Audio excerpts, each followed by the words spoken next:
Okay, hello. We're going to look at using some design principles to put together a scroller. This is a project I'm working on about family in the UK in the 1800s, and you can see how it's working. As I scroll down, different slides, elements appear on the screen and then disappear as I scroll down again. All right. For instance, each portion has three elements. You can see there's a date, there's a name, and there's a paragraph. Date, name, paragraph. The same elements going over and over and over again. Slightly different locations. This third one, again, a date, a title, and a paragraph. The paragraph's a bit bigger, but still going to the same spot as the other one did. And here's I know where the spots are. I roughed out a grid. You can see there's a main left-hand column, there's a right-hand column. The slide itself starts 50 pixels down and 200 pixels over. Title is at 100 pixels down. The paragraph's at 170. The second title, 450. Yeah, you can see lines up over 1600, 600, 1400. And the other thing I've got is this animation sheet, and this tells me when things happen. So I know where they're going in the first part. Now in this part of the design I'm deciding when. So it starts off at start, which is 0, and I've got a date, title, and paragraph show up. At 100 pixels down, date and title are in place. At 300, the paragraph's in place. It comes in a little bit later. And at 400, they start to disappear, start to fade. At the same time, part 2 starts showing up for the date, title, and paragraph. See how that works. Going down.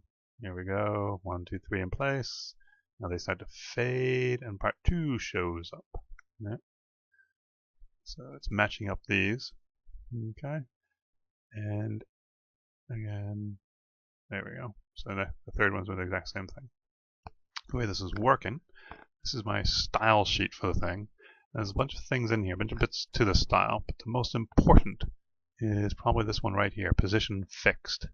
That means that when I scroll down the screen, nothing moves unless I tell it to move. It's fixed. The positions are fixed, and only my code is going to change them. And here's the code that will change them. This is my HTML markup. Remember, the HTML markup has to be in place. So this is a wrapper tag, the Skrollr body and Skrollr body /div. So everything else is inside that.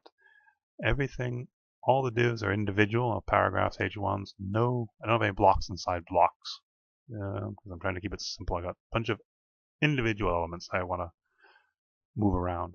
And these are the three background divs, the main slides. Okay.